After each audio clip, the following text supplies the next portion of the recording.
Demonstration যেটা ready আমরা করতে যাব সেটার কোন সাবজেক্টটা চুজ করব, মানে কোন ইউনিট বা কোন পার্ট, যেটা আমরা বলি না যে আজকের পার্ট, তো সেই যে সাব ইউনিটটা আমি চুজ করব, উপ এককটা, সেটা কোনটা হবে।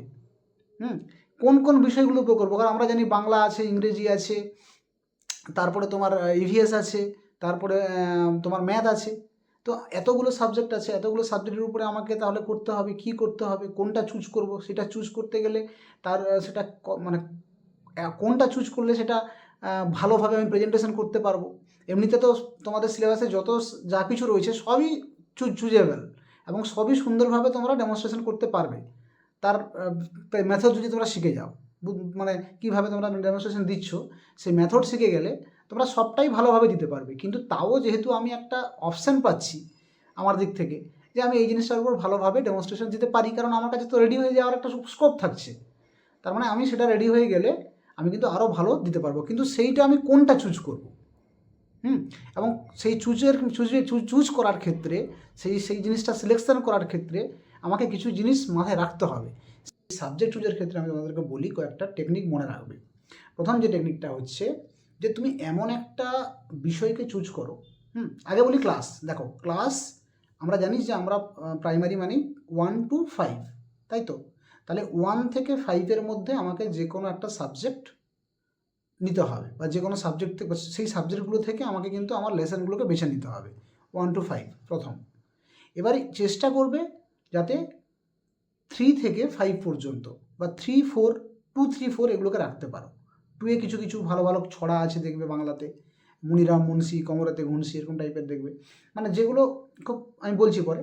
তো এরকম টাইপের 2, 3, 4 এগুলোকে চুজ করবে। তাতে কী হয়, একটু বড় হলে তোমার কনসেপ্টটা সুন্দরভাবে তুমি এক্সপ্লেন করতে পারবে, জিনিসটাকে ভালোভাবে গুছিয়ে বলতে পারবে। কারণ ওই ধরনের বাচ্চাদের বয়স একটু মেন্টাল স্টেবিলিটি একটু বেশি বা ক্যাপাসিটি ক্ষমতাটা একটু বেশি, তাই তুমিও ওদেরকে একটু বেশি করে সুন্দর করে বুঝিয়ে বলতে পারবে বা একটু স্কোপ পাবে তোমার নলেজটাকে আরও একটু বিস্তৃতি করার জন্য। ঠিক আছে, ছোটোদের ক্ষেত্রেও সেটা তুমি করতে পারো, কিন্তু সেটা ক্ষেত্রে তোমার নলেজটা আরও ছোটো আকারে নামিয়ে নিয়ে আসতে হবে। খুব বেশি নলেজ ওদের দেওয়া যাবে না এবং ওদেরকে আরও মিশে যেতে হবে ছোটো ছোটো বাচ্চাদের। এই জন্য তুমি টপিক চুজ করতে পারো, বাট আমি তোমাকে প্রেফার করবো যে 2, 3, 4, বিশেষ করে 3, 4 এই দুটোকে বেশি চুজ করবে। ঠিক আছে, প্রথম। দ্বিতীয়ত হচ্ছে সবসময় চেষ্টা করবে তোমার নিজের সাবজেক্টের একটা টপিক আগে চুজ করো। ধরো তুমি মানে বিজ্ঞানের স্টুডেন্ট, তুমি পরিবেশটাকে চুজ করো। তুমি ম্যাথের স্টুডেন্ট, তুমি গণিতটাকে চুজ করো। তুমি ইংরেজির স্টুডেন্ট, তুমি ইংলিশটাকে চুজ করো। তুমি বাংলা স্টুডেন্ট, বাংলাটাকে চুজ করো। ঠিক আছে, বা তুমি জিওগ্রাফি স্টুডেন্ট, তুমি পরিবেশটাকে চুজ করো। ইতিহাসের স্টুডেন্ট, তারাও পরিবেশটাকে চুজ করতে বেশি পছন্দ করবে। বলো। হ্যাঁ বলছি 12 পাস হলে কি চুজ করব? কোনো তো সাবজেক্ট ওরকম ভাবে নেই তো 12 পাস। ওহো, 12 পাস, হ্যাঁ খুব ভালো একটা কোশ্চেন করেছো, ভেরি গুড। তো 12 পাস যদি তুমি হয়ে থাকো তাহলে সেক্ষেত্রে তুমি যেটা খুশি তোমার, যেটা তুমি কমফোর্টেবল, যে সাবজেক্টটা তুমি তোমার কাছে কমফোর্টেবল, তুমি ভালো পড়াতে পারবে, তুমি সেটাই চুজ করবে। ওকে, খুব ভালো কোশ্চেন। তবে দেখো ডেমনস্ট্রেশন ক্লাস আমি বলতে চাইছি যে এটা আমাকে একটা রেডি করছি আমি, মানে একটা ডেমনস্ট্রেশন ক্লাসের জন্য বলছি যেটা তুমি খুব ভালো পারবে, এবং সেটার জন্য আমি বলছি। কারণ তোমাকে আরও আরও অনেকগুলো রেডি করতে হবে, বাট একটা তোমার কাছে হবে প্রেফারেবল, সব থেকে ভালো রেডি করা হবে সেটা তোমার মাস্টার স্ট্রোক। সিলেবাসে সেটা আসার চান্স 50%, আমি বলছি কত পার্সেন্টেজ আছে ওটা আসার। ওটা এবারই তুমি কি করলে না, ওই রকমভাবে চুজটা করলে নিজের সাবজেক্টটা চুজ করার চেষ্টা করবে। সাবজেক্ট বলতে আমি বলতে চাইছি তুমি যে সাবজেক্টে বেশি দক্ষ, তুমি কি সাবজেক্ট নিয়ে পড়েছো সেটা বড় কথা নয়, তুমি কি সাবজেক্টে বেশি দক্ষ আছো, কোনটা বেশি কমফোর্টেবল, তুমি কোনটা ভালো বাচ্চাদেরকে বুঝিয়ে পড়াতে পারবে, ভালো বলতে পারবে। ঠিক আছে, এই জন্য ওই রকম একটা সাবজেক্ট তুমি চুজ করবে। হলো। সেকেন্ড হচ্ছে এরপরে যে স্টেপটা, সেটা হচ্ছে তোমাকে লক্ষ্য রাখতে হবে সাবজেক্ট চুজ করার সময় যে আমি যেন ওই সাবজেক্টের ওরিয়েন্টেশনে যে ধরনের স্কিলগুলো আছে, কারণ আমাকে তো সেখানে স্কিলগুলোকে সেখানে দেখাতে হবে। এবারে ব্যাপারটা হচ্ছে কি, দেখো আমরা তো মাইক্রো টিচিং প্র্যাকটিস করেছি স্কুলে, তাই না? 5টা স্কিল রয়েছে মাইক্রো টিচিংয়ের স্কিল। 5টা স্কিল কী কী ছিল কয়েকটা বলো, তারপর বাকি থেকে যাবে। সমন্বয় সাধন দক্ষতা, আচ্ছা, শিক্ষার্থীকে প্রশ্ন করণে উৎসাহী করার দক্ষতা, ভেরি গুড। দুটো পর্যবেক্ষণ দক্ষতা ছিল, আর কৃতকলা ও সংস্কৃত আকৃতি দক্ষতা ছিল। হ্যাঁ, শিখন আর পরিস্থিতির সঙ্গে কৃত করার হ্যাঁ সমন্বয় সাধন। হ্যাঁ, সমন্বয় সাধন। ঠিক। সমন্বয় আমি বলে দিই একটু, 5টা স্কিল রয়েছে তোমাদের। একটু 5টা স্কিল সম্পর্কে শুধু জেনে রাখবে, আর কিছু জানতে হবে না। 5টা স্কিল কী কী?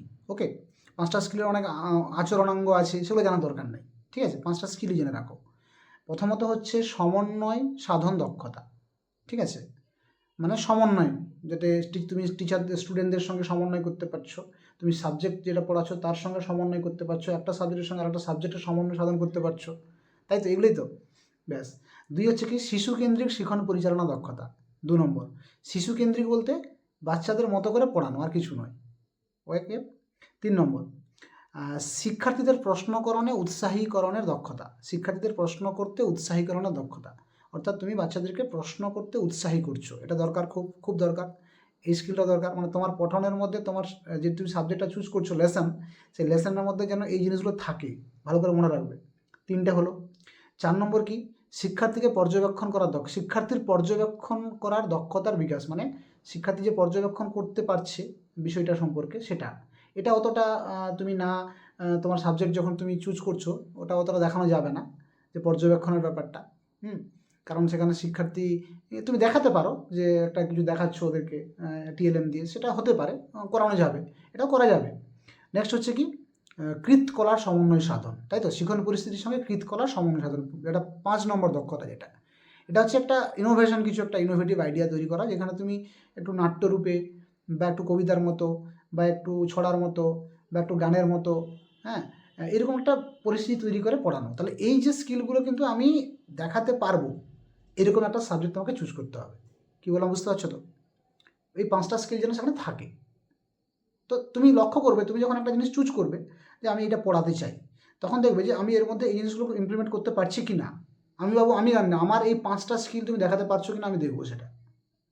কী বললাম, বুঝতে পারছো তো? এটা একটা মেন জিনিস।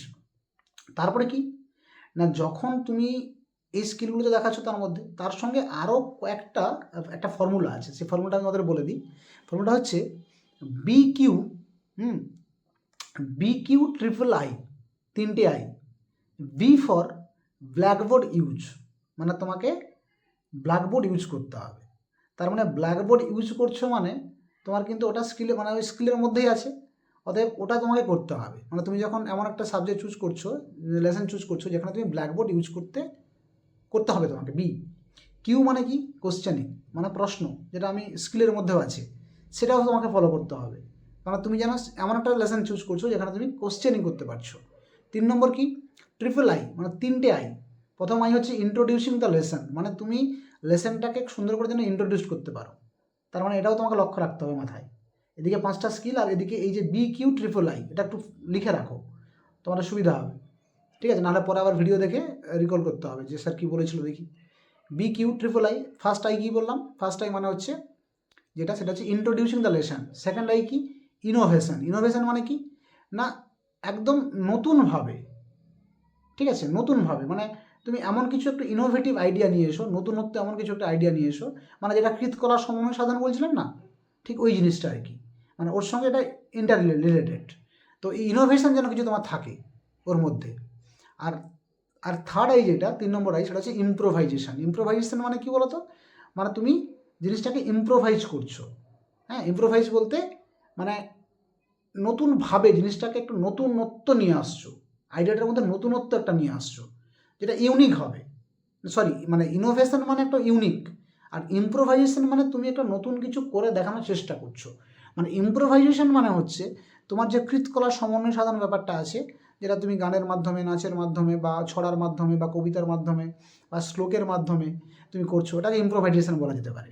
বা এমন কিছু তুমি করলে, ক্লাসের মধ্যে হয়তো কিছু মেটেরিয়ালস আছে, সেটাকেই তুমি তোমার অবজেক্ট বা তোমার টিএলএম মেটেরিয়াল ধরে নিলে, যেখানে তুমি পড়াচ্ছো ওখানেই হয়তো কিছু আছে, টেবিল আছে, চেয়ার আছে, ব্ল্যাকবোর্ড আছে, চক আছে, ডাস্টার আছে, ফ্যান আছে, ইলেকট্রিসিটি আছে, আমরা কাপড় পরে আছি, ইন্টারভিউর কাপড় পরে থাকবে, মানে বিভিন্ন রকম ইম্প্রোভাইজেশন তুমি করে নিলে।